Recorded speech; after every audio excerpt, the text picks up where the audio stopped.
Mr. Sauer for the appellant, Mr. Pierce for the appellate. Ms. Sauer, good morning. Before you get started, can I just get a couple of things on the record? Our jurisdiction was challenged by an amicus, but from your reply brief, you are not questioning our collateral order jurisdiction. Correct. We defend the collateral order jurisdiction. That's correct, Your Honor. And then also, you have either abandoned or not made the Fifth Amendment double jeopardy argument before us. We have framed the double jeopardy argument as arising principally from the impeachment judgment clause. So we haven't argued that if you go straight to the double jeopardy clause, that alone would result in reversal. We're focusing on the impeachment judgment clause. Now that incorporates principles of double jeopardy, Right. but we haven't said a straightforward directly under the double Right. jeopardy clause in this court at this time. Go ahead then. Well, Thank you. before that occurs, then I do want to speak to you a little bit more about jurisdiction, because we still have to satisfy ourselves that we have the jurisdiction. So even though you believe that there's interlocutory jurisdiction with respect to the collateral order doctrine, how do you place that in line with Midland's asphalt case, which specifically says in a criminal case, your jurisdiction needs to stem from the Constitution or be explicit as well in statutory law? We have three responses to that, if I may, Your Honor.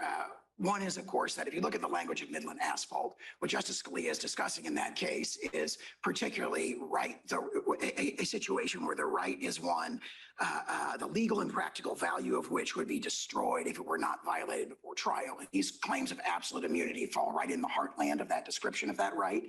That's been reinforced by the But Supreme how Court. do you deal with explicitly Yes. stating that? Because we don't have an explicit communication here with respect to anything in the Constitution or statute. Yeah, I respectfully disagree with that. The doctrine of presidential immunity arises directly from Article 2, Section 1 in the Executive Vesting Clause, and it's reinforced by the plain language of the Impeachment Judgment Clause, which specifically refers to trial. Remember, what Midland Asphalt is talking about is situations where the right not to be tried is at stake, and it distinguishes that from the right, the remedy for which is a dismissal of an indictment. So when you're talking about the right not to be tried, we have the clearest and most explicit reference to trial of any of the clauses in which the Supreme Court has found interlocutory jurisdiction. But there have been other circuits that have indicated on the issue of immunity, Midland Asphalt still applies. Yeah, not presidential immunity with respect to this That's court's. what you're making your Yeah, distinction. right. And well, what I would say is this court's decision in Cisneros explicitly says, right there in it, it says most separation of powers claims may not be subject to interlocutory view, but there are some that may. And then it goes on to say presidential immunity arising from the separation of powers, citing Clinton against Jones. So Cisneros, I think, expressly contemplates that there be interlocutory jurisdiction in this sort of claim. And that's further reinforced by the court's subsequent decisions in Rose and Rostentowski, situations where the court said, look, there's a speech and debate claim, and there's also another claim it isn't derived directly from the Constitution, but it's closely akin or analogous to But such a let's talk claim. again about explicit, because in the double jeopardy trial scenario, you have twice put in jeopardy. So you cannot be tried again in that regard. Then in the speech and debate, it says shall not be questioned. So the language was explicit, but you're not giving me anything that says explicitly in the references that you cite. I have two responses to that. One is the plain language of the impeachment judgment clause, which says that only the party convicted shall be subject to indictment, trial, judgment, and punishment according to law. But So that's right if you there, take the negative inference, correct? that's that the plain language supports that we heard from the very beginning that it is the natural and ordinary meaning of the impeachment judgment clause. So that is an argument that is explicit. And I also point out that this court in Rose, in Rostentowski, in Cisneros expressly held this is not a magic words requirement. In other words, it isn't that it's got to say right there in the text of the Constitution or a statute that this is a right not to be tried. It's that the right once formulated has to explicitly include the right not to be tried. And that's why what actually the language that's previously in Midland Asphalt is heavily emphasized by Justice Scalia is the situation where there's interlocutory appeal when it's a right, the legal and practical value of which is destroyed if it's not vindicated before trial. There's similar language in Cisneros. And for all those, I'd also point out that the government also has not challenged the court's jurisdiction. It has conceded. We have to be Absolutely. secured Yes. in our own jurisdiction. Yeah. Okay. And hasn't the Supreme Court itself referred to the Midland Asphalt as a suggestion I'm not aware of that, but I think in digital equipment? Gotcha. Yes, Your Honor. I believe Your Honor is correct about that. I think that's an excellent point, and that's reinforced by this court's case law in Cisneros, Rose, and Restantowski. Turning to the merits, if I may, Your Honor. To authorize the prosecution of a president for his official acts would open a Pandora's box from which this nation may never recover.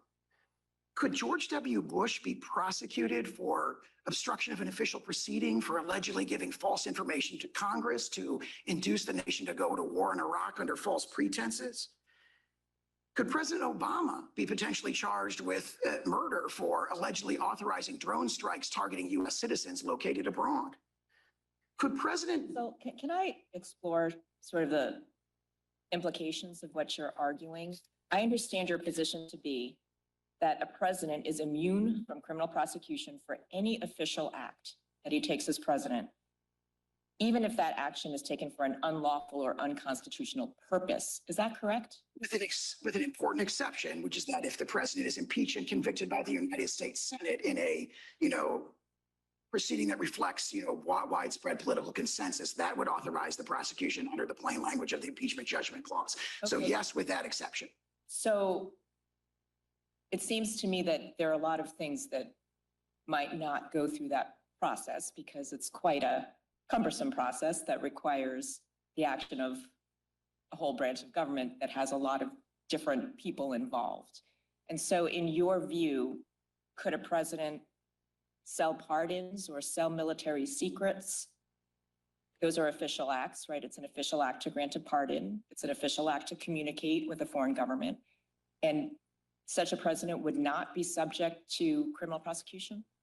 The sale of pardons example is an excellent example because there were allegations about a sale of a pardon essentially when it came to President Clinton's pardon of Mark Rich, and the U.S. DOJ carefully considered, and for the very reasons we've emphasized in our brief, decided not to prosecute President Clinton with that because it raised concerns about whether or not a president can be prosecuted for his official acts. There's actually an op-ed in the National Review from Andrew But your McCarthy. position is that he can't be prosecuted for that unless he's impeached. And that was, as long as it's an official act. I mean, certain cases, purely private conduct under Clinton against Jones, he'd be subject to prosecution for that so long as he's not in office. But as long as it's an official act. Could a president order SEAL Team 6 to assassinate a political rival? That's an official act in order to SEAL Team 6? He would have to be and would speedily be, impeached and convicted before the criminal What if you prosecution. weren't? What if you weren't? There would be no criminal prosecution, no criminal liability for that? Chief Justice's opinion in Marbury against Madison and our constitutional tradition and the plain language of the impeachment judgment clause all clearly presuppose that what the founders were concerned about was not. I asked you a yes or no question. Could a president who ordered SEAL Team 6 to assassinate a political rival who was not impeached, would he be subject to criminal prosecution? If he were impeached and convicted first. And so your answer is no. My answer is qualified yes. There's a political process that would have to occur under the structure of our Constitution, which would require impeachment and conviction by the Senate. In these exceptional cases, as the OLC memo itself points out from the Department of Justice, you'd expect a speedy impeachment and conviction. But what the founders were much more worried about than using criminal prosecution to discipline presidents was what James Madison calls in Federalist Number 47, the newfangled and artificial treasons. They were much more concerned about the abuse of the criminal process for political purposes to disable the presidency from factions and political opponents. And of course, that's exactly what we see in this case. I've asked you a series of hypotheticals about criminal actions that could be taken by a president and could be considered official acts. And I've asked you, would such a president be subject to criminal prosecution if he's not impeached or convicted? Requirement. And your answer, your yes or no answer is no. I believe I said qualified yes if he's impeached and convicted first. We may be saying the same question thing. was, okay, so he's not impeached or been convicted. Let's put that aside. You're saying a president could sell pardons, could sell military secrets, could order SEAL Team 6 to assassinate a political rival. Sale of military secrets strikes me as something that might not be held to be an official act. The sale of pardons is something that's come up historically and was not prosecuted. But your brief So- says that communicating with an executive branch agency is an official act, and communicating with a foreign government is an official act. That's what presidents do. They're very strong situations. Those are very strong examples of potential official acts. If you look at what Chief Justice Mitchell said in against Madison. He said, rising directly under Article 2, Section 1, that the courts, that the president's official acts are, quote, never examinable by the courts. And he says it like 4 different times on pages 164 to 166. Well, let me ask you about that then, counsel, because your position is, as I understand it, if a president is impeached or convicted, impeached and convicted by Congress, then he is subject to criminal prosecution, correct? That would be a necessary, said to prosecution. Is that a yes? Yes, yes. Okay, so therefore, he's not completely and absolutely immune, because under the procedure that you concede, he can be prosecuted if there's an impeachment and conviction by the Senate. Very, very formidable structural check against the astonishing and radical action of prosecuting a former president with official Correct, acts. but you're conceding that presidents can be criminally prosecuted under certain circumstances. Specifically, if they're impeached and convicted, I think that's the plain language of the impeachment judgment clause. And isn't that also a concession that a president can be criminally prosecuted for an official act? Because presidents can be impeached for official acts. Under those unique circumstances. Correct. But given that you're conceding that presidents can be criminally prosecuted under certain circumstances, doesn't that narrow the issues before us to, can a president be impeached? Can a president be prosecuted without first being impeached and convicted? All of your other arguments seem to fall away. Your separation of powers arguments fall away. Your policy arguments fall away if you concede that a president can be criminally prosecuted under some circumstances. I disagree with that. The Constitution in the Article 2, Section 1 vesting clause, as interpreted very clearly by Chief Justice Marshall in Marbury against Madison, says Article 3 courts lack jurisdiction to engage in examination of the president's official acts. That's But been you just reaffirmed by conceded that Article 3 courts can do so if he's been impeached and convicted. the Constitution makes a carefully balanced, explicit exception to that principle in the impeachment judgment clause. So the problem for the separation of powers, the Constitution does this in many other situations where it engages in a balancing. What the framers were most concerned about was not the notion that the president would never be prosecuted for things that outrage his political opponents. What they were concerned about was politically motivated prosecutions. But they didn't say the president can never be prosecuted. They set up the Correct. separation of powers and then created a very narrow exception Correct, that would but- allow prosecution in those cases. But once you concede that there's not this absolute immunity, that the judiciary can hear criminal prosecutions under any circumstances, you're saying there's one specific circumstance, then that means that there isn't this absolute immunity that you claim. I'm not aware of any case or constitutional doctrine that would say the Constitution sets up a very strong principle and it creates a very narrow exception, and therefore the exception just makes the principle vanish. I just disagree. That's with not what I'm asking you. I'm saying that you're coming before us and saying that there is this absolute immunity that is grounded in the separation of powers, that the judiciary can never sit in judgment on what the president is doing. But you're conceding that that's not true because under some circumstances, the judiciary can do that. That's all I'm saying. I think that repeat my answer, which is there's a very strong principle in the separation of powers that prohibits Article 3 courts from sitting in judgment over a president's official acts. There's a very narrow exception for conviction after I impeachment. understand. And that's but the position. it just seems to me that if once you concede that presidents can be prosecuted under some circumstances, your separation of powers argument falls away. And the issues before us are narrowed to, are you correct in your interpretation of the impeachment judgment clause? Does the impeachment judgment clause actually say what you say it says? That's all that's really you need to decide. I respectfully disagree with that. I respectfully disagree with that. There is a strong principle. It's reinforced by Chief Justice Marshall in Marbury against Madison. He did not say we can never sit in judgment over a president's official acts, but because it could be impeached, convicted, therefore we can do it whenever we want to. He said the exact opposite. He says they are never examinable by the courts. So And are that's we answering the larger question about whether there's presidential immunity from criminal prosecution for official acts? Or are we looking to a standard on a motion to dismiss, which says, look to the allegations, take those as true, and then look to whether or not we should be looking at official acts in that lens? actually both threshold question raised by district court judgment is essentially there's no such thing as criminal immunity for a former president, and therefore the district court never reached the second issue, which is if you actually look at the face of the indictment, are these all official acts?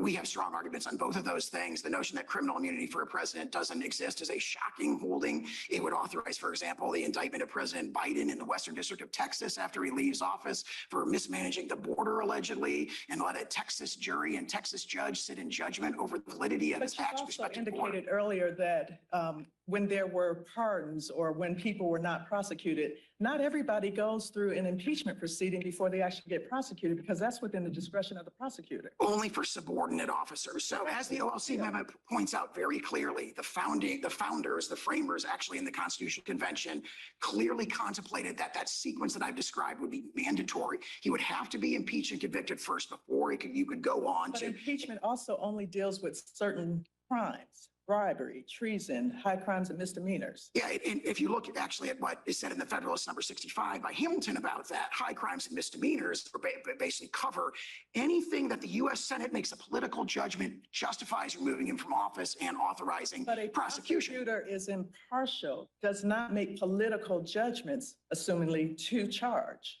I think that has no basis in the context of the current prosecution, where the current incumbent of the presidency is prosecuting his number one political opponent and his greatest electoral threat in this particular.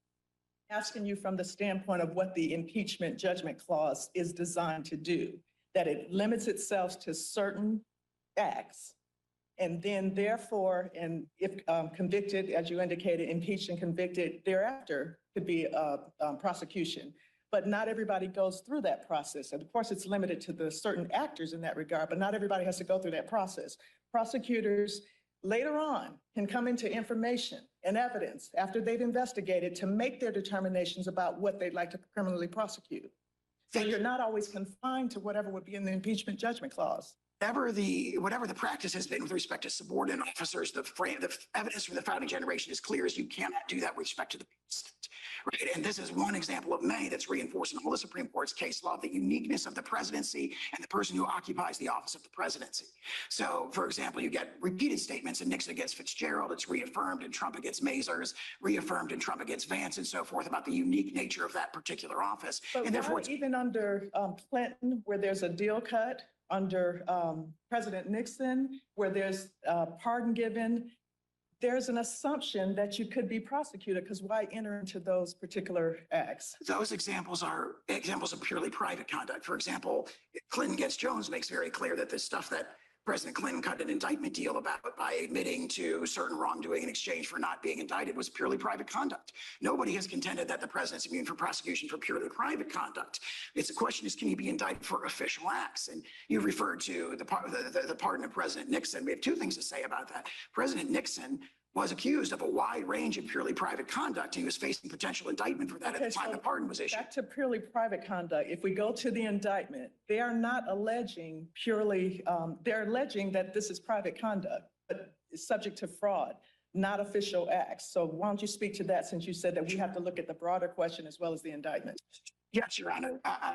So the allegations in the indictment allege only official acts. The only way to even characterize them as private acts is to turn to the alleged motive or purpose for them. So their whole theory, their characterization of the language in the indictment is, oh, we're alleging purely private conduct because it was engaged in for particular purposes. And that's foreclosed by a very long and strong line of Supreme Well, how Court does the precedents. Blasingame case fit here, that this circuit distinguish office seeker versus office holder in terms of how you're committing the acts? This Blasingame strongly reinforces what was said. It's been said in Supreme Court cases in Stump against Sparkman, going back to, for example, Marbury against Madison, where it's the nature of the act itself. I understand the Blasingame opinion to reinforce that by saying it's an objective. They use the word objective multiple times. Objective, context-specific assessment. It does not turn on the purpose or motive. That was strongly pushed in Blasingame, and this court properly rejected. That's consistent with Nixon against Fitzgerald, Bradley against Fisher, Spalding against Vilas, Judge Hand's opinion in Gregoire. I mean, that's the strongest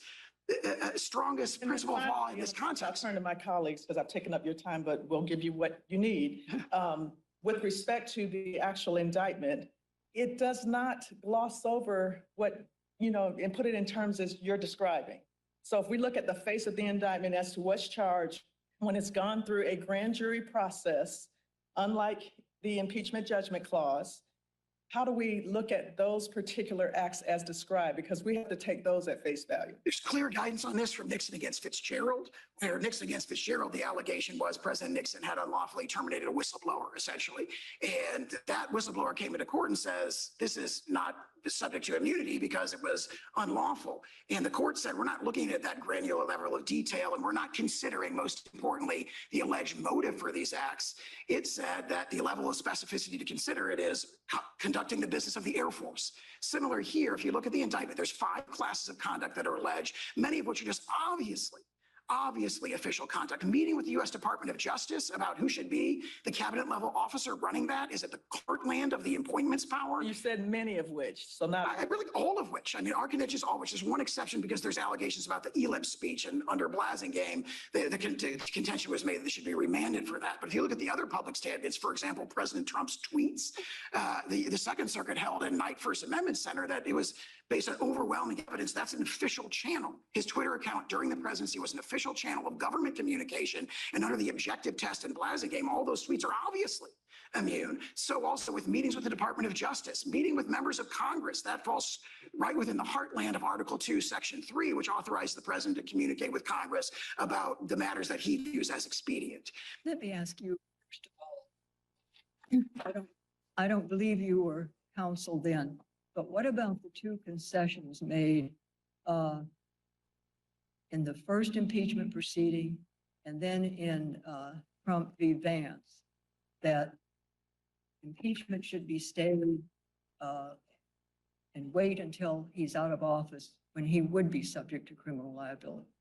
As to Trump against Vance, was a purely private conduct that involved a subpoena, a criminal subpoena for tax records that long predated President Trump's time in office. So it was purely private conduct. The concession that he could be subject to prosecution is also correct. As for the impeachment brief, for example, that they cited in their briefs, what that says is we have a judicial process in this country, period.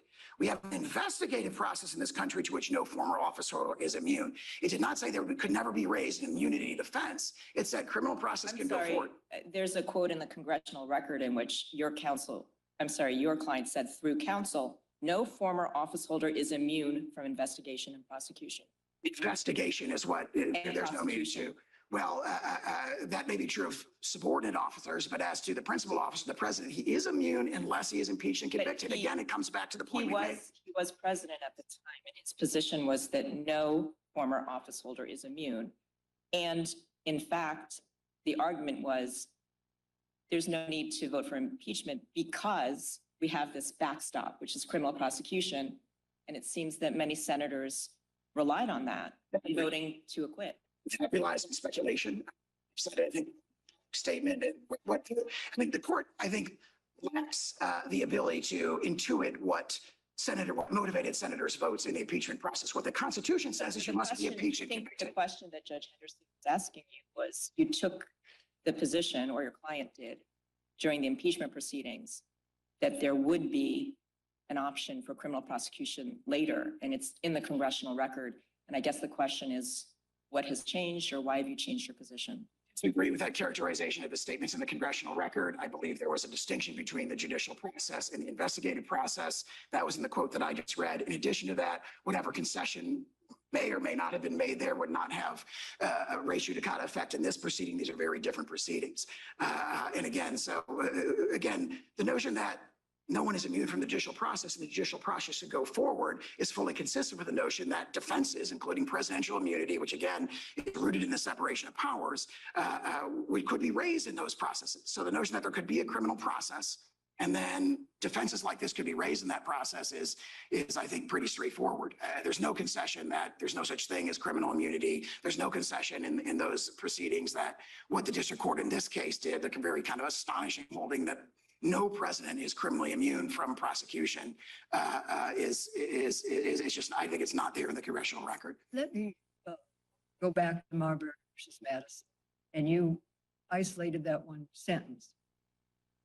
Isn't it true that the progeny of Marbury versus Madison has distinguished between discretionary official acts and ministerial, by which they mean imposed by law?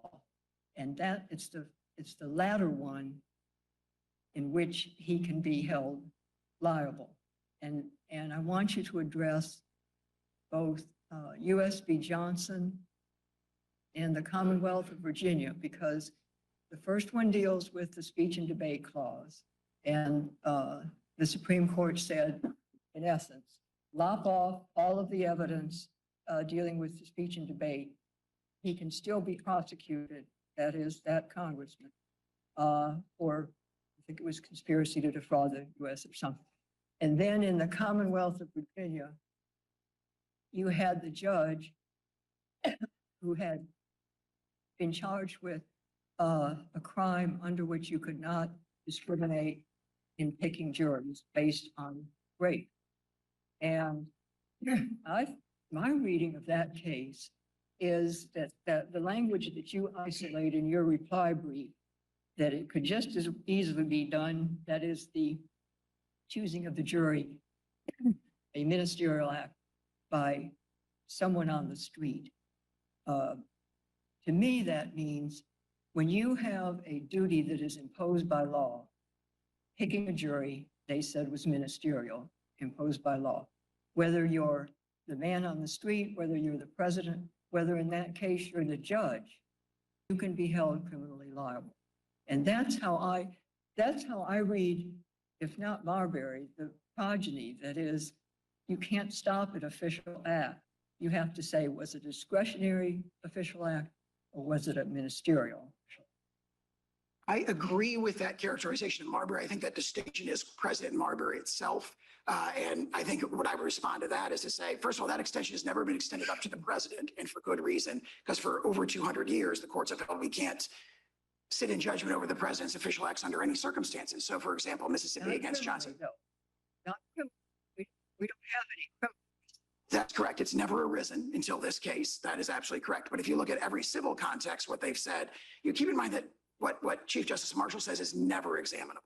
Never examinable. So there would be no judicial proceeding where you could say the president did this and we're going to sit in judgment directly over that. That's reinforced by Mississippi against Johnson, by Swan against Clinton from this court more recently, where the courts hold that we can't even enjoin or even really enter a declaratory judgment directly against the president for his official acts. Whereas the distinction between ministerial and discretionary has been held totally with respect to subordinate officers, and that goes all the way back to Marbury. However, if you look at the indictment in this case, nothing that's alleged against President Trump could remotely be described as ministerial. I'm not aware the government has ever argued that. If you're talking about, responding to widespread allegations of fraud, abuse, and misfeasance in a presidential election, trying to find how to respond to that in a manner that's in the national interest, matters of that nature are not ministerial at all. So even if that distinction goes all the way up to the and so to speak, it wouldn't save the indictment here. Why isn't it ministerial? His constitutional duty to take care that the laws be faithfully executed requires him to follow those laws, every one of them. Yeah, nothing. I would say that the take care clause, carrying out one's duties in the take care clause, are inherently discretionary. An example of a ministerial act, for example, in Marbury against Madison is like delivering a seal when you're requested, because there's a separate statute, right? What they emphasize is there's a separate statute. The Secretary of State had kind of these two hats on. He was, on one hand, a direct agent of the president, in that this could never be examined by the courts. On the other hand, the original statute had imposed all these like purely ministerial duties that had to do with record keeping and delivering documents. Like if you got a land deed that's got a seal on it and person asks for it, where there's no discretion at all. When you're talking about the take care clause, there's no statute that could impose on the president a mandatory duty to engage. I mean, the notion that when the president's meeting with the Department of Justice, for example, saying, hey, we should investigate and enforce federal fraud statutes, the notion that that's ministerial strikes me as insupportable. Well, I think you're missing what I'm asking, which is, I think it's paradoxical to say that his constitutional duty to take care that the laws be faithfully executed allows him to violate criminal laws. Now, we're at the motion to dismiss stage. The government has charged the specific criminal laws. we have to assume they're true. I mean, my response to that, I think, would be to emphasize what Chief Justice Marshall said in Marbury, which is that they can never be examined by courts. That naturally But I includes a thought- criminal proceeding. But I thought you agreed with me that we've gotten beyond Marbury in the sense that official acts has been subdivided into discretionary and duty-bound or ministerial. And in the ministerial or duty-bound, at least with respect to even legislators and judges, they have been held criminally liable. And that's in the face, at least with respect to the legislators, of an explicit constitutional privilege. Yeah, I don't view United States against Johnson and even Ex parte Virginia as resting on the ministerial versus discretionary distinction. I think what Johnson says is, it doesn't say, hey, when you were doing these other things, they were ministerial. What it says is these were not legislative acts, right? And so it draws a distinction between legislative and non-legislative acts. So also, I think that's the right reading of Ex parte Virginia. They go on to say judicial act. In other words, the argument that picking a jury, I don't even believe they use the word, to my recollection, ministerial. They say that Because they were criminal acts. They were criminal acts. Picking the jury based on race is a criminal act. And whatever Johnson did, I think it was the very same statute, fraud against the United States, that is before us today.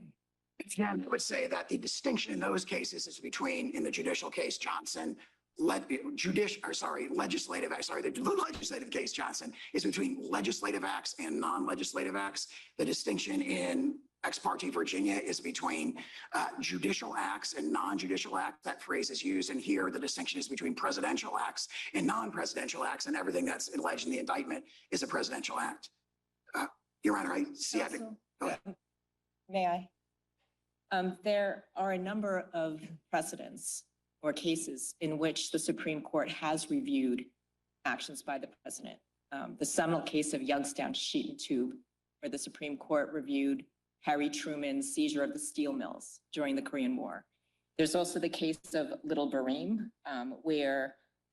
Bareem, where Chief Justice Marshall reviewed the actions of President Adams when he seized certain vessels. Trump versus Hawaii was reviewing President Trump's order restricting the entry into the United States of nationals from certain foreign countries. How does that square with your position that the judiciary can never review executive action? All those cases fall squarely within the well-established exception in Ex parte Young, where the judiciary is allowed and does frequently issue declaratory judgments, injunctions, judgments against subordinate officers. Wait, these are presidents. Harry Truman was the president when he seized the steel mill. How does that comport with your theory?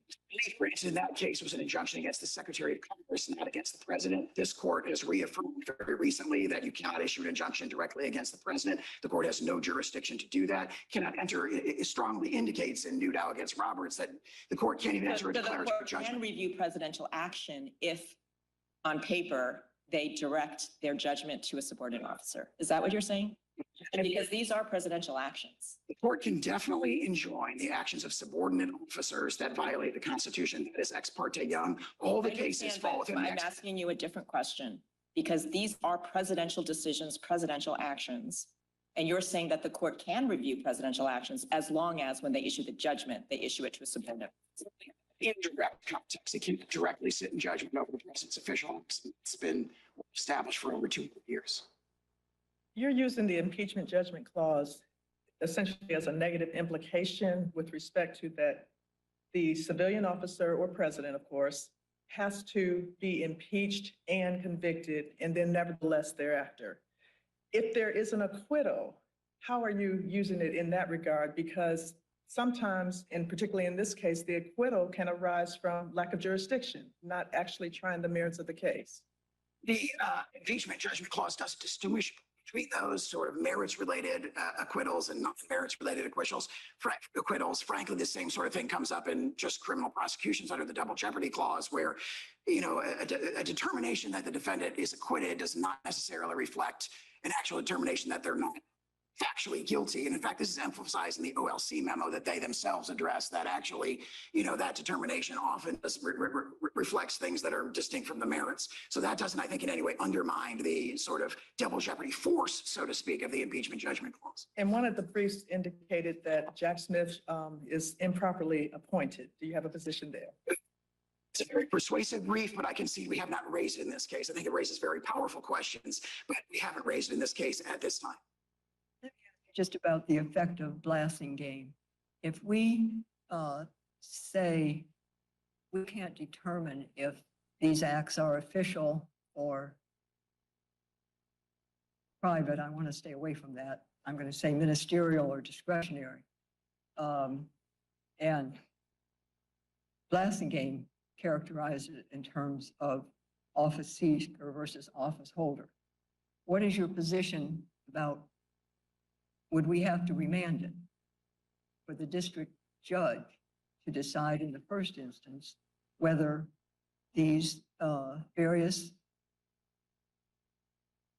4 points that the defense has made against imposing criminal liability hinge on whether the acts are ministerial, discretionary, official, private, however you want to characterize it? I used a phrase from Clinton against Jones, which says purely private conduct is what can be, subject to judicial process after a president leaves office. In response to your question, our principal position is you can look at this indictment and it alleges official acts and it can be ordered to be dismissed. We acknowledge, though, that the district court didn't reach that issue, but Blasingame did remand, and the court absolutely has the discretion to remand to the district court for the application of the doctrine of criminal immunity in the first instance. And we admit that that would be a natural thing for the court to do. To the specific acts. Correct. Yeah. In other words, if the court holds that there is presidential immunity, which it should, then remand to the district court to say, okay, go through the indictment or else hold factual findings and so forth to decide how it applies to the conduct alleged in this case. We acknowledge that would be, the court has the discretion to do that, and that would be a natural course. And if there are no further questions. I have one more question. So under the framework established or discussed in Nixon versus Fitzgerald, we're supposed to conduct a balancing test where we balance the need for the asserted immunity versus other public interests. And I see you as trying to represent a need for the executive to have this immunity to facilitate executive functions, the ability to act without hesitation, to be fearless, to make decisions without being inhibited by the fear of criminal prosecution. But it seems to me that there are some other Article 2 interests here that are countervailing. For example, under Article 2, there's an executive vesting clause. And so there is an interest of the executive branch as an institution to have constitutional executive power vest in a newly elected president. There's also an executive interest as an institution in law enforcement, in enforcing criminal laws. And so it seems to me, if we're weighing executive interests versus public interests in things like the integrity of an election, that President Trump's position is not fully aligned with the institutional interests of the executive branch. And in this balancing test, that weakens the executive power that he's trying to assert. I say 3 things in response to that. First of all, Nixon against Fitzgerald emphasizes that the most compelling consideration, when one considers what it describes as policy considerations rooted in or in the separation of powers, is the rendering of the executive branch official unduly cautious in the exercise of highly controversial and sensitive decisions that come up all the time. If a president has to look over his shoulder or her shoulder every time he or she has to make a controversial decision and worry, after I leave office, am I going to jail for this? When my political opponents take power, that inevitably dampens the ability of the president. I understand that that's your position, but I guess I'm asking you, what about other Article 2 interests? That's one interest, but there are other Article 2 interests in play here too, and they seem to be countervailing. The interest in executive vesting, the interest in law enforcement, those are also executive branch interests. And how should that affect the analysis? Those, to the extent the court conducts a balancing, our principal positions, you can go back to Marbury versus Madison and adopt a categorical rule, which is also referenced in Nixon against Fitzgerald. But to the extent the court reaches the balancing of policy considerations, those are decisively outweighed by the sort of republic shattering consequences of subjecting our chief executives in an endless cycle to prosecution once they leave office. The founders were very much against that. They were deeply concerned with that. You see that in Hamilton's writings in Federalist 65, 69, and 77. You see it reflected in Madison's concern about newfangled and artificial treasons in Federalist 47. And that is the original meaning of the Constitution. Do you think we should, it just occurred to me, do you think we should take any cognizance of the fact that when they wrote that, George Washington was the president? I mean, a very, very strong executive. The Congress was brand new. Everything else was brand new. And things have balanced out. I mean, we've got a strong Congress, we've got a strong judiciary, and we've got a strong president. I think that if you look at the writings of the founders, they were definitely looking past the presidency of George Washington, obviously an iconic figure, looking past the presidency of George Washington to future presidencies. And they correctly anticipated that the nation might, what they were deeply concerned about was that the nation would devolve into factions. Factionalism did not govern the presidency of George Washington because of his moral authority. However, immediately when you got to Adams and Jefferson, you immediately devolved into factions. They correctly anticipated and were deliberately looking past that presidency to the future of the republic, a tradition that stood for 234 years until last year when it was shattered by the indictment of President Trump. And if the court has no further questions, we would ask the court to reverse. And if the court rules against us in any respect, we renew our request that the court stay its mandate to allow us to seek further review, both en banc and or Supreme Court review. And you do have 5 minutes. Thank you, Your Honor. Okay. Mr. Pierce. Good morning, and may it please the court. Never in our nation's history until this case has a president claimed that immunity from criminal prosecution extends beyond his time in office. The president has a unique constitutional role, but he is not above the law. Separation of powers principles, constitutional text, history, precedent, and other immunity doctrines all point to the conclusion that a former president enjoys no immunity from criminal prosecution. At a minimum, this case, in which the defendant is alleged to have conspired to overturn the results of a presidential election, is not the place to recognize some novel form of criminal immunity. Now, I want to start with jurisdiction, as Judge Childs raised. It is our view that the court has and should entertain both claims before it. With respect to the immunity claim, I think this court's decision in Cisneros 10 years after Midland Asphalt did allude to a type of separation of powers claim that would involving presidential immunity. I think Judge Henderson pointed out the Supreme Court itself has acknowledged that this idea of an explicit guarantee is more of a suggestion than some sort of statutory prescription. But there's been no cases since then that have actually used that word suggestion to follow up on that line of thinking. Within the Supreme Court, I don't believe there have been cases, but certainly this court in Cisneros, as well as in cases also post Midland Asphalt, like Rose, Rostenkowski, and Durenberger, have recognized that this type of a separation of powers claim, when you're talking about immunity, is something for which a collateral order, appellate jurisdiction on a collateral order theory is available. And there are also other circuits, I think it's 1st, 2nd, and 10th, that keep following that line of thinking with respect to Midland's Asphalt. It requires an explicit constitutional or statutory language that says you cannot be tried. So 2 responses. One, I think in cases like Cisneros, this court has spoken otherwise, but nonetheless, I think the only one there is the First Circuit's decision in Joseph, where it was the case of a judge seeking a criminal, raising an immunity defense to a criminal prosecution. As this court acknowledged in both, I believe, Rostenkowski and Durenberger, that's in some tension with, or it didn't acknowledge that, but the case, the court there talked about Claiborne and Hastings, which are 9th Circuit and 11th Circuit cases. I think Judge Easterbrook, in his Schock opinion, noted that when it deals with a personal immunity like that, it's different than the kind of transactional immunities that were considered in the 10th and the Second Circuit cases. And at the end of the day, I think we do, so sort of a small point of common ground between us and the defendant. We do think that with respect to jurisdiction, there is a little bit of a different inquiry with respect to a president. We don't think that carries over to the merits in the least. And I think United States versus Nixon is sort of the perfect example of that. There, the court said it would be unseemly to hold the president, to require the president to go into contempt.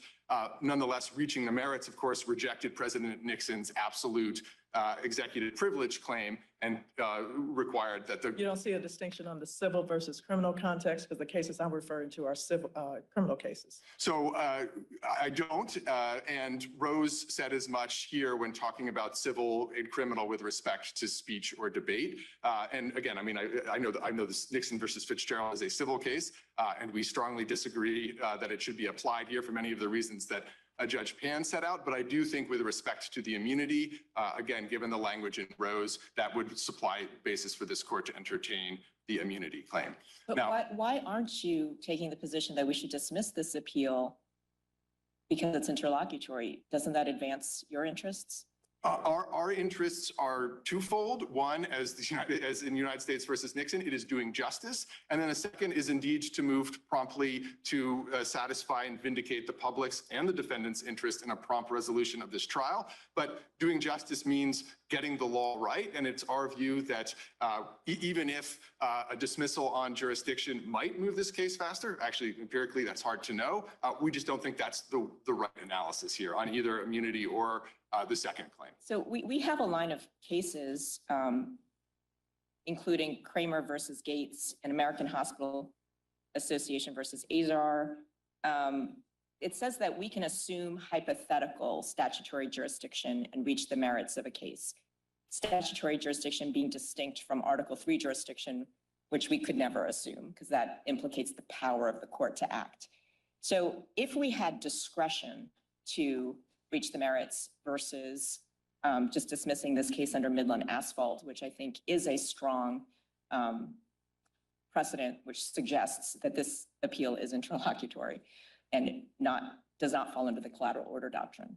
How should we determine how to exercise that jurisdiction about whether or not we should reach the merits? So I think in the American Hospitals decision, the 2020 decision, the court said the formulation was something like, we're doubtful as to our jurisdiction, but nonetheless, invoking the line of cases you've just described, went on to decide the merits. We would urge the courts to do the same here, even if it entertains doubts with respect to the jurisdiction. Yes, hypothetical statutory jurisdiction is available under the law of the circuit. The court should use that to reach the But merits. doesn't that lead to a hypothetical decision and an advisory opinion?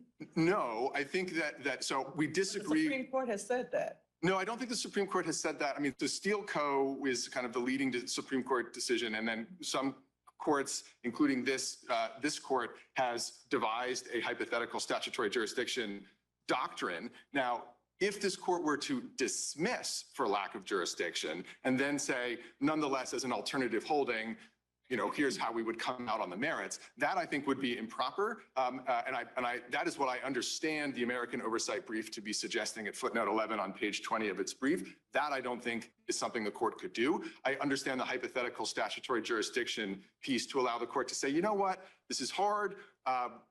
There might be arguments on both sides. We think that we assume hypothetical statutory jurisdiction, we move forward, we decide the merits. Now, Let me ask you about Marbury versus Madden. What's your interpretation of its progeny, or even the case itself?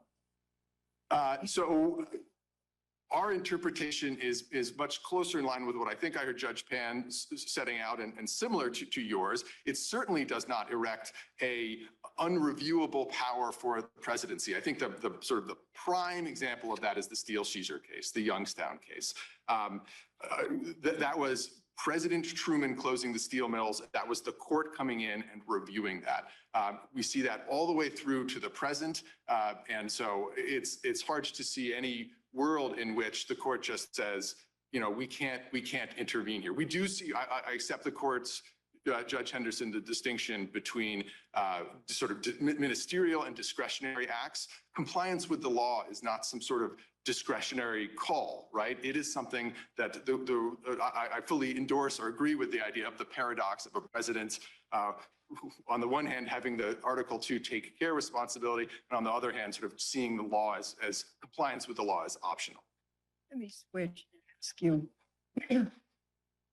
how do we write an opinion that would stop the floodgates? Your predecessors in their OLC opinions recognized that criminal liability would be unavoidably political. So a couple of responses. For one, of course, that was with respect to a sitting president. I think the analysis is extraordinarily different with respect to a former president, which OLC in that very same, I'm sorry.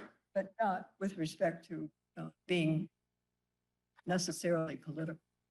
Well, I think there is a political process which is impeachment, and we can talk about that, but there is a legal process which is decidedly not political. And that is a process which has the kinds of safeguards that a couple of members of the court here have already referred to. We're talking about prosecutors who follow strict codes and who are presumed to act with regularity, grand jurors, petit jury eventually, and this court sort of standing, Article 3 court standing above it. But I also want to push back a little bit against this idea of a floodgate.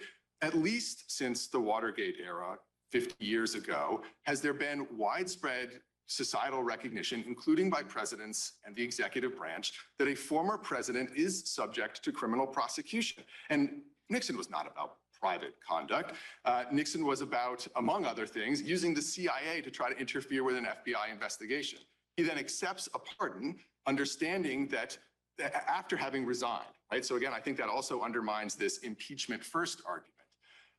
After Nixon, we then see a series of independent and special prosecutors investigating a range of different types of conduct. You saw independent counsel Lawrence Walsh in the Iran-Contra affair. That's an example that the defendant invokes in his reply brief. In chapter 27 of that report, the independent counsel assumes that President Reagan is subject to prosecution and says, but we didn't get there evidentiarily, right? There were not that we thought there was some sort of immunity. And that has continued through to the present. And so this notion that we're all of a sudden going to see a floodgate, I think again, the careful investigations in the Clinton era didn't result in any charges. The fact that this investigation doesn't reflect that we are going to see a sea change of vindictive tit for tat prosecutions in the future. I think it reflects the fundamentally unprecedented nature of the criminal charges here. Never before has there been allegations that a sitting president has, with private individuals and using the levers of power, sought to fundamentally subvert the democratic republic and the electoral system. And frankly, if that kind of fact pattern arises again, I think it would be awfully scary if there weren't some sort of mechanism by which to reach that criminally. In your brief, you raised some sort of lesser immunity potentially applying. Want to speak to that? I do. We don't think that's comes into play here. I think the point was, in some sort of more challenging cases, it might be that where a president is operating under extraordinary time pressure, has to make a very difficult kind of national security type of decision.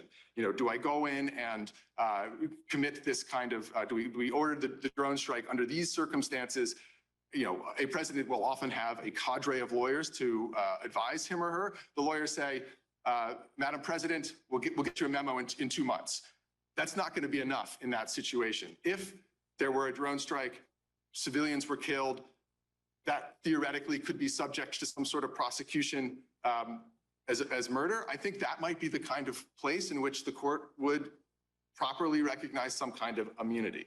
But that is, of course, nothing like what we've got here. I sort of take the former official's brief discussing the vesting clause to talk about the nature of charges when they focus on, again, subverting the electoral process.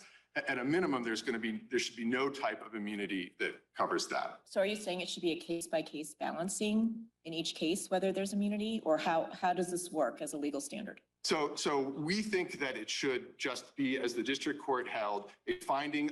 There is a balancing under Fitzgerald, right? That's our view. You start with this question: what are the burdens against the presidency, and what are the interests to be furthered?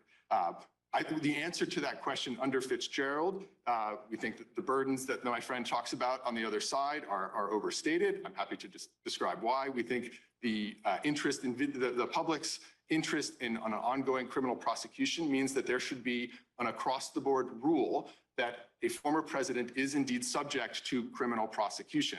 What I'm describing in response to Judge Child's questions is, in a particular case, might there be some extraordinary circumstance where a former president could invoke an immunity? Maybe. I don't think the court has to reach that there. I think the court could write an opinion that reserves and says, based on the nature of the allegations, which we take as true, there is no reason to recognize that here. And so I don't think it needs to be a case-by-case analysis, but I think the court can reserve that type of question to the extent it gives one pause about a president in future situations. To that end, can you answer the question I posed earlier to your opposing counsel about, are we to look at the broader question that was dealt with by Judge Chutkan with respect to presidential immunity, absolute immunity for no criminal prosecution of official acts, versus looking at this indictment and accepting as true the allegations that it brought there, or both? So we have a strong preference that the court adopts the former view and looks at the question in the way of, as the district court did, which is to say, based on questions of separation of powers, of constitutional text, history, precedent, is there in fact immunity for a former president? We think the answer to that is no, for of course all of the reasons we put in the brief, and I'm happy to sort of address here. Candidly, I think if the court gets to that second question, there are some hard questions about the nature of official acts. And frankly, as I think Judge Pan's hypothetical described, I mean, what kind of world are we living in if, as I understood my friend on the other side to say here, a president orders his SEAL team to assassinate a political rival and resigns, for example, before an impeachment? Not a criminal act. President sells a pardon, resigns, or is not impeached? Not a crime. I think that is extraordinarily frightening future. And that is the kind of, we're talking about a balancing and a weighing of the interests. I think that should weigh extraordinarily heavily in the court's consideration. Let me ask you about the effect of Blasingame. What is it? How does it either bind us? How is it persuasive for us? So I think it formally has no application at all, because of course, very early on in the opinion, the court says we're not dealing with any questions of immunity in the criminal context. I tend to agree with my friend on the other side that in many respects, it does reinforce the nature of the Fitzgerald civil outer perimeter standard. It says you don't look at intent or you don't look at purpose. Context plays a more important role than often the content of communications. I think that the significant change, of course, is the acknowledgement of the looking at a president, whether that president is acting in his or her role as office seeker or office holder. But again, to go back to my response to Judge Childs' question, although that would change the nature of whether may change the nature of whether certain things are or are not official acts in the indictment, we just think that's entirely the wrong paradigm to use. We think under Fitzgerald, in fact, that would be inconsistent with Fitzgerald's reasoning, and also just irreconcilable with the nature of how criminal law works. I mean, to say that we're not going to take account of motive or intent, there are plenty of acts that every day. I mean, for example, if I were to encourage someone not to testify at trial because I wanted to go on a hike with that person, it's not a crime. If I were to encourage someone not to go on a hike because their testimony at trial, encourage them to skip their trial testimony because their testimony was going to incriminate me, it's the same underlying act. And now when you map that on to the presidential context, you come up with some of the frightening hypotheticals where as long as something is plausibly official, even if it involves assassinating a prominent critic or a business rival, that would seem to then be exempt potentially from criminal prosecution. We certainly wouldn't concede that if that's the world we need to live in. I think we would advance plenty of arguments below, but we really, but those arguments themselves would create satellite litigation that are an additional reason not to go down this route. But looking and thinking about your answer about potentially not looking at motive and intent, when there is a criminal prosecution, that mens rea and that intent is part of the actual statute charged criminally. Yes, precisely. And that's why it wouldn't make sense to then come in and use this non-motive intent.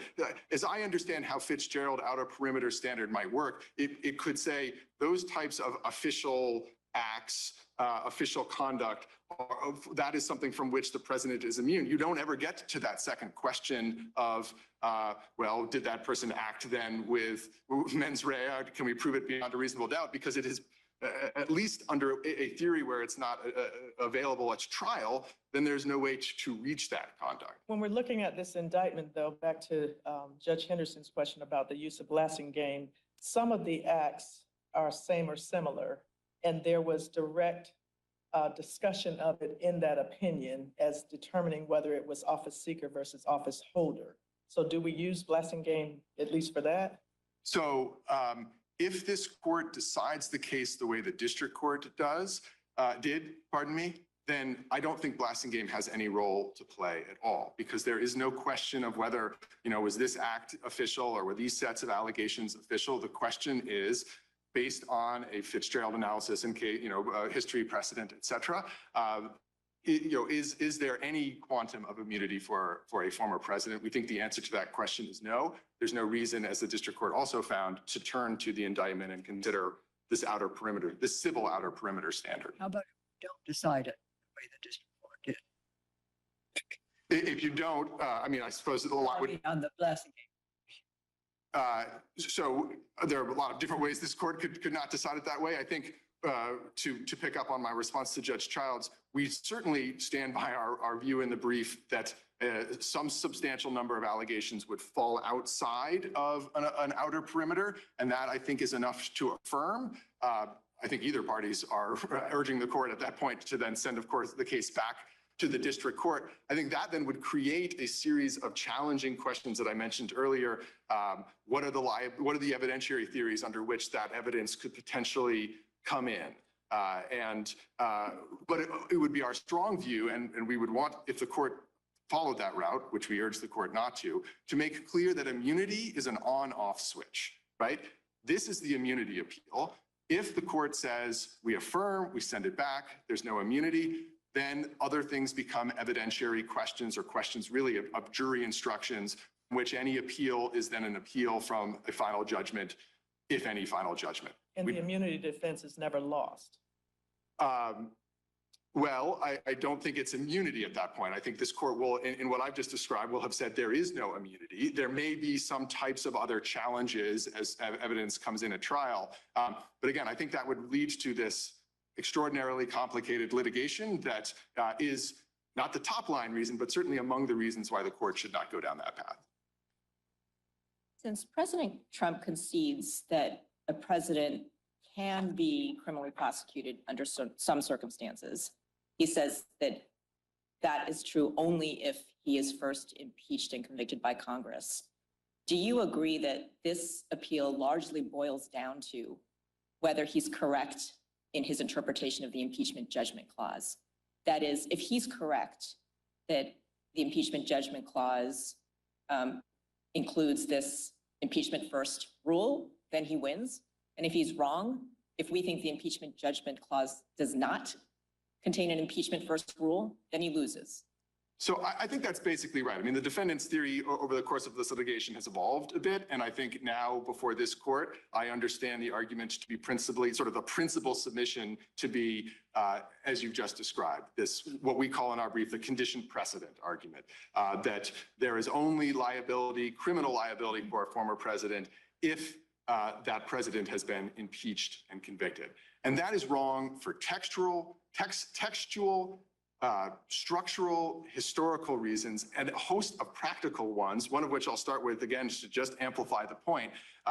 It would mean that if a former president engages in assassination, selling pardons, these kinds of things, and then isn't impeached and convicted, there is no accountability for that individual, and that is frightening. Now, to go back to some of the textual and historical and structural, my friend on the other side sort of suggests this is what the founders were talking about and this is what they were worried about. I think that's entirely an inaccurate representation of the founding era history. There's basically no discussion of the impeachment judgment clause, which I take the defendant's principled textual argument to be. What the impeachment judgment clause did was two things, as the district court described, right? It constrained the sanctions that Congress could place on an impeached and convicted officer, not only a president, any kind of officer, to removal or disqualification.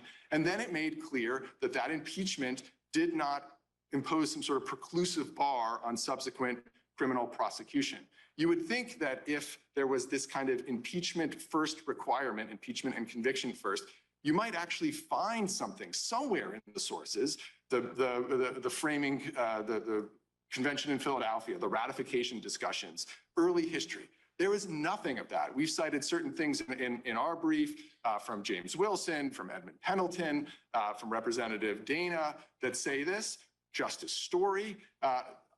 I don't hear the defendant to offer anything other than, well, Hamilton. All that Hamilton was describing was the undisputed point here that a sitting president can't be subject to criminal prosecution until that sitting president is no longer in office, whether the removal from office is through impeachment and conviction or simply the end of the term. Now, one structural point as well that I just want to quickly make, the district court made this, which is if this rule were right, that would if the condition precedent rule were correct, it would pose significant separation of powers problem of its own. It would basically mean that the executive branch would only be able to prosecute someone if Congress had acted. And there are all sorts of reasons why, of course, Congress won't act.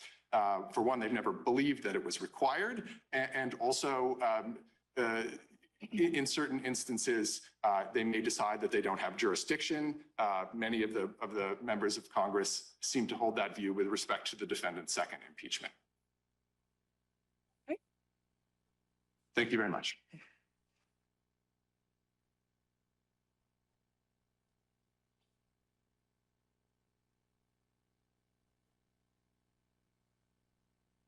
Yes, go ahead. Thank you, Your Honor. And in my limited time remaining, I just want to make 3 points to the court in response to the opposing counsel's argument there. One is that the opposing counsel used the phrase above the law, saying that an immunity doctrine for criminal immunity would place the president above the law. I would just direct the court's attention to what the Supreme Court said in Nixon against Fitzgerald in the context of civil immunity. They described the allegation that immunity sets the official above the law as, quote, rhetorically chilling but wholly unjustified.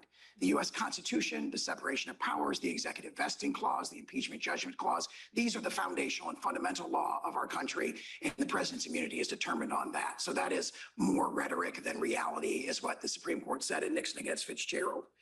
I'd also point out that when it comes to the question of whether or not the indictment alleges solely official acts, the indictment does not allege that President Trump did anything wrong after he left office. So it focuses solely on acts that he took while he was in office, and that's a telling indication that we're dealing with official acts here. And then finally, I would address Judge Henderson's your question about the floodgates, and I tie that to what my opposing counsel said about a so-called frightening future. The frightening future that he alleges, where presidents are very, very seldom, if ever, prosecuted because they have to be impeached and convicted first, is the one we've lived under for the last 235 years. That's not a frightening future. That's our republic. What he is forecasting is a situation where the floodgates will be opened. We are in a situation where we have the prosecution of the chief political opponent who's winning in every poll. Presidential election upcoming next year and is being prosecuted by the administration that he's seeking to replace. That is the frightening future. That is tailor-made to launch cycles of recrimination that will shake our republic for the future. If you have the impeachment judgment clause, as you indicate impeachment, then conviction, but then the president either resigns, is removed, and then later on is prosecuted for a different crime. Can that happen, or is there immunity there?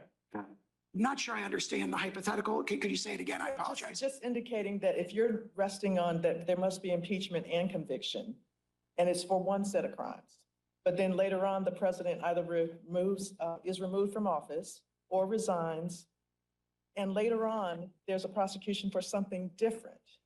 Is there immunity for that later crime? Yes, I think that's the better reason. Obviously, it's not presented in this case because we have a close match between the conduct, the underlying conduct or transaction occurrence that's alleged in the articles of impeachment, of which there was an acquittal, right? Which is the strongest case for double jeopardy, and between the facts alleged in the indictment. But if there were like an unrelated That's the question, prosecution, is because yeah. you just made a statement about he's only being prosecuted for crimes while in office.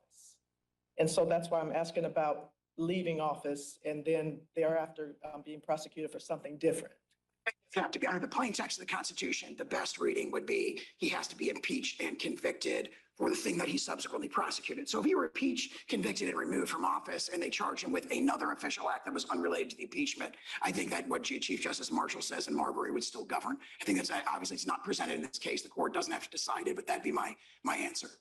So I just want to confirm, your position is if President Trump had been convicted after his impeachment trial on incitement of insurrection, if he'd been convicted, then this prosecution would be entirely proper. Which I would say that if you were impeached and convicted for the same and similar conduct, then that would authorize a subsequent prosecution. Obviously, we have many other issues with So this is prosecution. that a yes? So I do. Because I think you said in your brief that that impeachment for incitement of insurrection is based on the same or related conduct as that which is in the indictment. Said that. Yes, yeah, I agree with that. So if he had been convicted by the Senate, then this prosecution would be entirely proper, correct? Well, I would not phrase it that way because there's lots of other problems with this prosecution that we've raised in extensive pleadings to the district court. He could be prosecuted. for Under that. the impeachment judgment clause, if he had been convicted by the Senate when he was impeached for incitement of insurrection on same or related conduct as what's in the indictment, then this prosecution would be properly brought. There's a prosecution could be properly brought. This prosecution, which has tons of other problems with it. I just want to be very clear about that. I'm making any concession that this prosecution is. All right, let me try one more time. Under your interpretation of the impeachment judgment clause, if President Trump had been convicted when he was previously impeached on same or related conduct as that which is in this indictment, the government could properly prosecute him for that same or related conduct. Yes or no? Potentially, provided they qualified with all kinds of other legal doctrines that are violated in this case. So I admit that a I'm only prosecution could asking be. you under your interpretation of the impeachment judgment clause, is that proper? Is that allowed? I'm going to stand on my prior answer. I think we're agreeing. I understand there might be other reasons why you would challenge this prosecution. I'm saying based on your interpretation of the clause, this prosecution would be properly brought. Again, I would not say this prosecution, be very clear about that. But it's a prosecution based on same or related conduct. This prosecution, which has many other issues related to it, what I would say is that the impeachment judgment clause authorizes the prosecution of a president who's been impeached and convicted by the Senate, which President Trump All right, was we'll not. make it a hypothetical. Say a president was impeached and convicted on a charge of incitement of insurrection that is under the same allegations as a criminal indictment. He's convicted. Then the government could bring a prosecution for the same or related conduct, correct? Don't disagree with that. Okay. That's it correctly. And then that means that the conduct that's same or related, even if it's official, he could be prosecuted for it, correct? If you're convicted. Correct. Okay, thank you. But my question goes to after the fact, and the reason I say that, even though you're challenging that these actions are only occurring while president, the district court's decision was that there is no presidential immunity from prosecution for official acts. It doesn't put a time frame in there. And so that's why I'm going to beyond your investigation, your prosecution might not come until later, after the president has left office. So are you telling us that we are limited to a time frame in answering this question? I think the time frame is set forth by Chief Justice Marshall against Marbury against Madison when he says never examinable by the courts. So unless there is that that one gatekeeping incident that has to occur, which is impeachment and conviction. The official acts, the court has no jurisdiction to review them under the separation of powers and the executive vesting clause. But that also assumes that an impeachment proceeding occurred. If there is not one, because we discussed earlier that not all officials go through that process.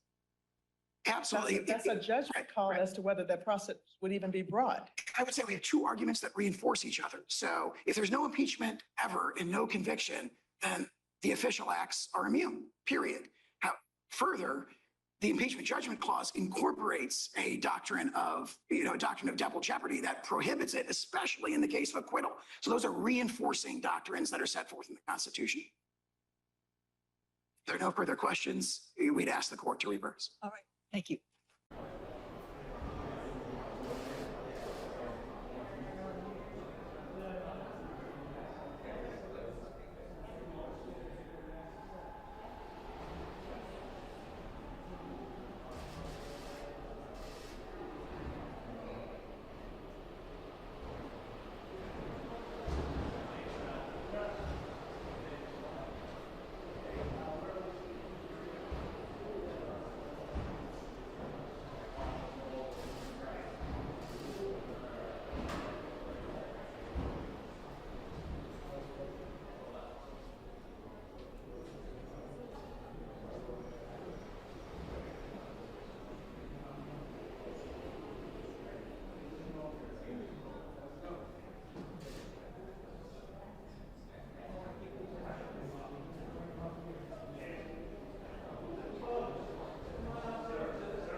Good afternoon.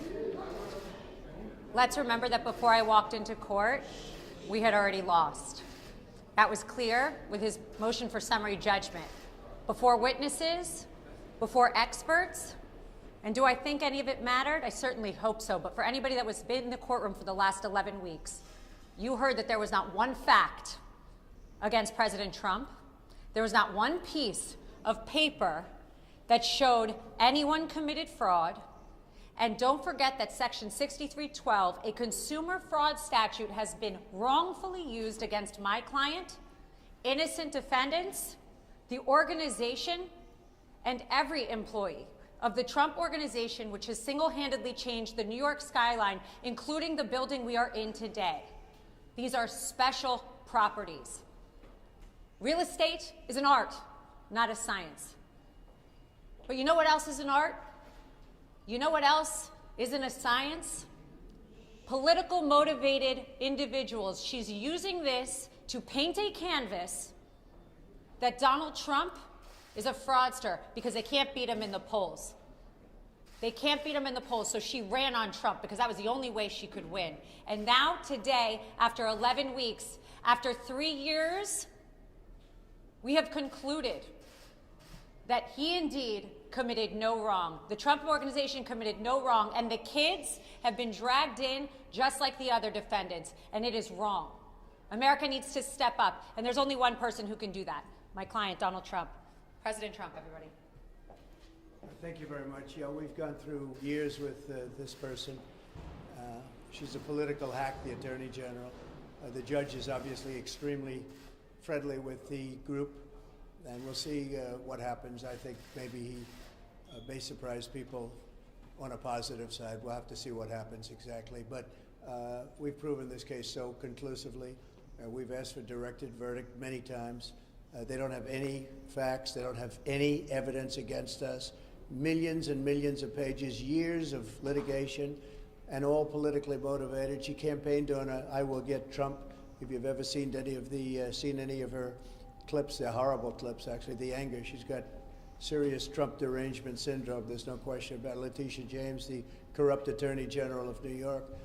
So we've proven our case. There's not one witness against us other than one person who is a deranged. He's got a lot of problems. He's a man who's been convicted of lying. He's a felon, convicted felon, and not a good person. But that's their only witness, and he's now crashed and burned. They have no witnesses. And by the way, that witness took back everything that he said. He took back everything he said in court, took it all back. So they have no case. It's a shame that a thing like this is able to happen. Businesses leave New York. She went after Exxon, and they decided to move to Texas. And hundreds of millions of dollars they pay in taxes. I paid over $300 million of taxes over the last number of years, 300 million, and they don't recognize that. They don't recognize anything. So think of it, not one witness, millions of pages of document, years of this nonsense, and now it goes on. And one other factor, we won this case already in the Court of Appeals. The Court of Appeals voted in favor of us. But this judge has been very, very slow to accept that opinion because that's not the opinion that he wants. But we won in the Court of Appeals. That's the boss of this judge. He has to know that. And it was a conclusive victory, statute of limitations and other things. And that case has already been won. So that's the story. And I thought we'd come down to 40 Wall Street, which is a great building, and you'd get a chance to see one of the nicest buildings in New York and a convenient place. And I don't have to pay any rent, because we have it, and it's been a very successful building. But it's a shame to have gone through this for years and years and years. And now we'll see if we're going to get an honest verdict. We didn't have a jury. We had no rights to a jury. It's a statute that's never been used before for a purpose like this. I just watched a certain broadcast, and they said, they've been looking, has it ever been used before? This is a statute that's a consumer fraud statute, never been used for anything like this before, and it's a shame. It's really it's a witch hunt in the truest sense of the word. It's election interference, and it just came out. This was just right now. Letitia James visited Joe Biden in the White House numerous times during the Trump witch hunt, and this just came out about 10 minutes ago. I got it. And so it's all a conspiracy to try and get Biden, who can't put two sentences together, trying to get him into office. So I just want to let you know that we have our best poll numbers, we have the best everything, despite this, and maybe because of this, because the people of the United States, all of those people back there, but the people of the United States really get it. They get it better than anybody else. Yeah, please. Mr. President, do you agree with your lawyers what they said on Tuesday, that you should not be prosecuted or could not be prosecuted if you ordered SEAL Team 6 to kill a political opponent? Well, you're talking about a totally different case, the immunity. I say this, on immunity, very simple. If a president of the United States does not have immunity, he'll be totally ineffective because he won't be able to do anything, because it will mean he'll be prosecuted, strongly prosecuted perhaps, as soon as he leaves office by the opposing party. So a president of the United States, I'm not talking just me, I'm talking any president has to have immunity. As an example, Biden could come out and you could get him on the border, you could get him on what happened in Afghanistan, a horrible, most embarrassing moment in the history of this country. You could get him on a lot of different things. You could get him taking cash from countries. You could get him on the prosecutor not prosecuting his son or the company or whoever it was, Burisma, in Ukraine. You could get him on that, where it was a quid pro quo, if you remember that. If they don't drop the prosecutor, we're not giving them $1 billion of U.S. funds. If you don't have immunity, you can, you won't be making any decisions. So you have to have it. And I liken it to the fact that police have to have their control back. They have to have respect. And you can always have a bad apple. You can always have something happen. But at the same time, you have to stop crime in this country. It's very much like that. It's very similar to that. But you have to have immunity for a president. And I think most people are seeing that.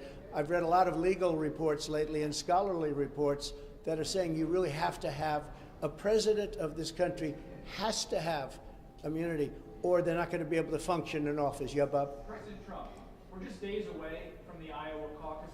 What percentage of your time these days is spent on your campaign, and what percentage is spent on your legal issues? Well, see, my legal issues, every one of them, everyone, civil and the criminal ones, are all set up by Joe Biden, crooked Joe Biden. This is something that's never happened in this country. Even when you look at this is all about Biden and her meeting.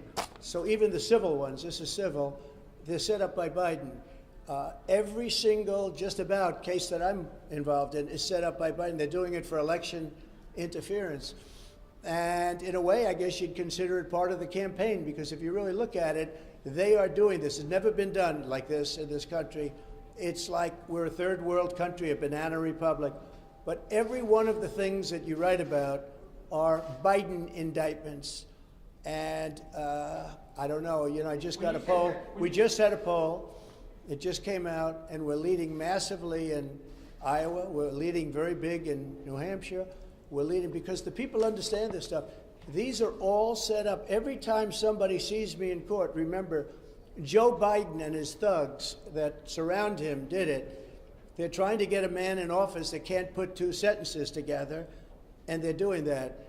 But so far, we seem to do very well. You have the Iowa caucuses Monday, an event in New Hampshire Tuesday. Are you going to be back in court for the Eugene Carroll case on Wednesday? Yeah, well, that's another one. That's sponsored by Reid Hoffman and some Democrat operatives. I never saw this woman in my life other than they have a picture with her and her husband, John Johnson, a nice guy who was a newscaster many years ago. I remember him, and she said horrible things about him since. I mean, horrible, horrible things, called him bad names. I have no idea who this woman is. I have absolutely no idea. The whole thing is ridiculous that this is even a case. This should never have happened. But again, this is sponsored by the Democrats. It's another case, all sponsored by, it's a demeaning kind of a thing, and that's what they want to do. It's called election interference. And yeah, I'm going to go to it, and I'm going to explain. I don't know who the hell she is. I have no idea. They called me up years ago, and they said, do you know about this woman 25 or 30 years ago? She doesn't even know the date, the time, the month, the season. She has no idea. And if you read and if you watch, take a look at the Anderson Cooper interview of her. And if you take a look at that, Trump is so innocent, but we have been given a very unfair trial there too. I don't get very fair trials in New York. Have you made a decision about whether you're going to show up for the federal trials? You showed up here in New York for your civil fraud trial. You just said you're going to show up for the Eugene Carroll case. Are you planning to show up in court when they begin, whenever they begin? Sure, the documents case? I would do that. Well, the documents case, I just hear where they want to try and exonerate Biden, and he didn't have the Presidential Records Act, and I do. What I did, nothing wrong. What he did, a lot of people say substantially wrong. You can't have two tiers of justice in this country. But no, I want to go to all of my trials. These are all set up by Biden and the Democrats. This is their new form of cheating. This is, like last time, this is their new form of cheating. So far, I think it's gone very much against them. Yeah, please. Yes, during the hearing, you said that Exxon left New York because of the New York Attorney General's case, but she actually, No, they took the rest of their divisions out. Yeah. They were They left already earlier. contentious by the time that They were treated very badly in New York. You could have had them in New York. They could have been paying a lot of money. But it wasn't Letitia James's. Oh, no, I think if you take a look, you read the case, study the case, you'll see that they took big divisions out after that. They originally left and then they took the rest out. You just said you could get President Biden on various issues you outlined. I didn't say I could get him on anything. I said he is using the weaponization of the DOJ and the FBI to go after his political opponent. And you just can't do that. Thank you very much. There was a bomb threat and the judges told me this case. Is that ever okay to be Republican back?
Situation where a statute was used that doesn't give me a jury, so I have no jury.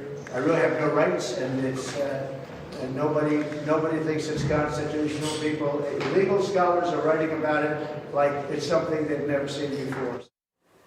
You know, the banks testified, they made money, they were paid back, everyone was happy. You just heard John talk about the billion-dollar brand that Trump says he does have. Not something you'd see on a financial transaction, which, by the way, Joe, you know very well, had a disclaimer on the front there. Banks do their own due diligence. How is this allowed to happen in America today? It's allowed to happen because the New York state courts and the New York prosecution system has an animus toward Donald Trump and the Trump organization. One of the things that's most disturbing about this is that Donald Trump and his organization have been denied due process. The use of these summary proceedings and this particular statute is an outrageous abuse of the civil trial responsibilities of the Supreme Court of the state of New York. This case never should have been tried this way. The Trump organization and Trump were not allowed to present evidence. There was no trial. There was simply a submission of pleadings and paper. And nobody testified until later on in the penalty proceedings in the case. That's not when that should have happened. That should have happened on the trial of the case itself. I think Judge Engoron, if there's a fair appeal, will be reversed. We'll see what kind of a fine he imposes. He may cut it back to protect himself and not give Letitia James what she wants. But up to this point, this has been a disgraceful display of the trial court system in the state of New York. And I must say, I think Judge Engoron is a disgrace to the bench and bar of the state of New York. And I don't care if he cuts it back, Bianca. If New York takes one penny from Donald Trump, that's an unconstitutional taking of property without due process. Well, like you said, it probably end up in an appeals court and on and on. And while this is a civil case, there is so much at stake for the former president and the business he built. I want to get your take on what we saw yesterday with Hunter Biden. You know, on the other side, we have Hunter Biden, who doesn't show up for a subpoena, and yesterday just strolls right into the Capitol here while the contempt of Congress hearings are going. He's got his attorney, Abbe Lowell, but he also has a documentary filmmaker, some say sugar daddy, Kevin Morris there. This is a little bit of what happened. We'll play a little bit of the back and forth for the viewers here, and I want to get your reaction on the other side of this clip. You are the epitome of white privilege. Come on, who wants to hear from Hunter? I implore this committee to allow Hunter Biden to testify publicly. Not only is he a criminal, but he is a coward. Won't be in D.C., as you know. He'll be in L.A. David Weiss finally bringing some charges against him for tax evasion. But it really is two different worlds playing out here. Trump and then the first son. When we look at the way the criminal justice system is being applied, Joe and Victoria, what is your biggest concern and your biggest message to our viewers today? Well, it's obvious that there is a two-tier system of justice, one for Democrats and one for conservatives and Republicans. I think what's fascinating about yesterday was that was a purposeful act on the part of Hunter Biden and his lawyer, Abby Lowell. What they are doing is, this is their defense. Their defense is going to be, assuming Merrick Garland assuming the Congress votes contempt, and they refer it to the U.S. Attorney for D.C. and Merrick Garland. Their argument to the department not to charge is going to be, look, we showed up, we volunteered to testify twice, they wouldn't take our testimony, we shouldn't be indicted. And if Merrick Garland authorizes the U.S. Attorney for D.C. to indict Hunter Biden, his defense to the jury is going to be the same. I showed up twice. The fact that they wanted a deposition is irrelevant. I was ready to testify. But that's not a legal defense. That's It's not. That is unacceptable because the subpoena says to show up for a deposition. And guess who was indicted for not showing up for a deposition? Republican Steve Bannon and Republican Peter Navarro publicly at National Airport and put into chains and thrown into a jail cell for a misdemeanor. This is how Republicans are treated. Yep, and it's worth repeating every single time we can play this so people actually can absorb it and get the facts and they see it firsthand there. Joe and Victoria, pleasure to have you in. Obviously, we'll be waiting for the former President Trump to make more comments today. A lot at stake. Thank you both for your analysis. See you soon.